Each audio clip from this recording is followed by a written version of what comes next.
अस्सलाम वालेकुम class. Last lecture में हमने 2.5 एक्सरसाइज डिस्कस की थी। आज हम करेंगे एक्सरसाइज 2.6। इसमें देखें कि फर्स्ट क्वेश्चन देखें, make F of the subject of the formula C degree Celsius is equal to 5/9 degree Fahrenheit -32। ठीक है, सबसे पहले देखिए कि सब्जेक्ट ऑफ द फार्मूला ऐसा वैल्यू है जिसको हमने क्वेश्चन के अंदर फाइंड आउट करना है। ठीक है, और यहाँ पे उन्होंने बताया है कि डिग्री जो है ना, डिग्री सेल्सियस, ये हमने इसमें से फाइंड आउट करना है। Make F of the subject, यानी कि जो हमें इक्वेशन दी गई है उसमें से हमने एफ को सब्जेक्ट ऑफ द फार्मूला बनाना है। ठीक है, तो जो सब्जेक्ट ऑफ द फार्मूला है उसको हमने एक साइड पे लेके जाना है। अब क्वेश्चन को देखें, सोल्यूशन देखें इसका। डिग्री है ना, degree Celsius is equal to 5/9 degree Fahrenheit -32। इसमें हम क्या करेंगे, मल्टीप्लाई करेंगे बोथ साइड्स बाय 9/5। 9/5 से दोनों साइड को डिवाइड करेंगे। ये देखें 9/5 डिग्री सेल्सियस, और यहाँ पे जो है 9/5 से कट जाएगा तो डिग्री फ़ारेनहाइट -32 आ जाएगा। तो यहाँ पे देखिए हमने क्या करना है, make F the subject of the formula, यानी कि हमने डिग्री एफ को फाइंड आउट करना है, डिग्री फ़ारेनहाइट को। तो यहाँ पे 9/5 डिग्री सेल्सियस है, यहाँ पे -32, इधर आके प्लस का 32 हो जाएगा और इधर डिग्री फ़ारेनहाइट बच जाएगा। और आपको पता है कि ये दोनों एक दूसरे के इक्वल हैं, तो हम इक्वेशन को लिखेंगे कि F degree Fahrenheit is equal to 9/5 degree Celsius plus 32।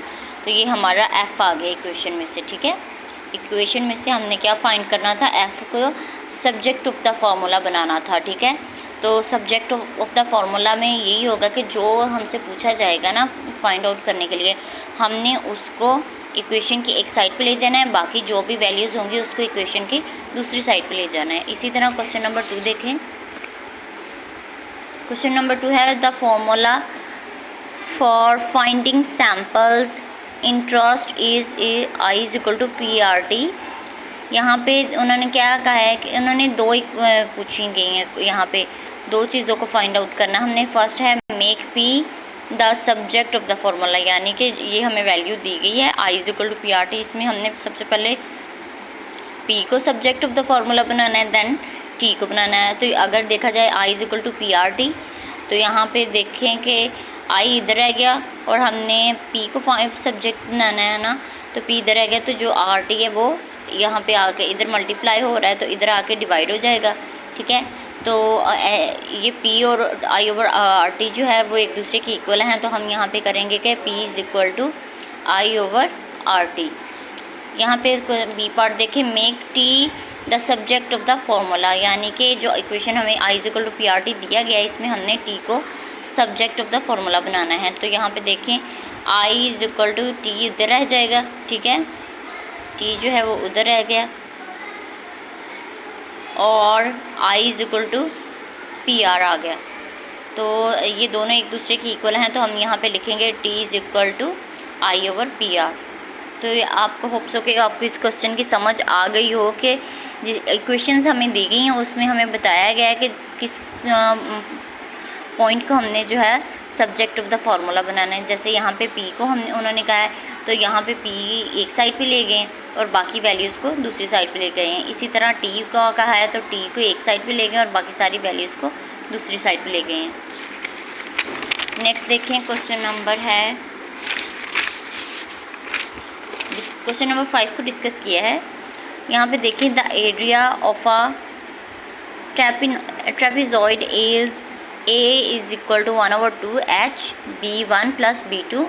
Make H the subject of the formula, यानी कि ये हमें इक्वेशन दी गई है, इसमें हमने H को जो है सब्जेक्ट ऑफ द फार्मूला बनाना है। ठीक है, तो इक्वेशन देखें A is equal to 1/2 H B1 plus B2 है ना, तो हमने क्या करना है कि यहाँ पे जो 1/2 है ना, इधर आके 2 के साथ यहाँ पे डिवाइड हो रहा है, यहाँ पे मल्टीप्लाई हो जाएगा। ठीक है, 2A हो गया और पीछे क्या बचा, H is equal to B1 plus B2।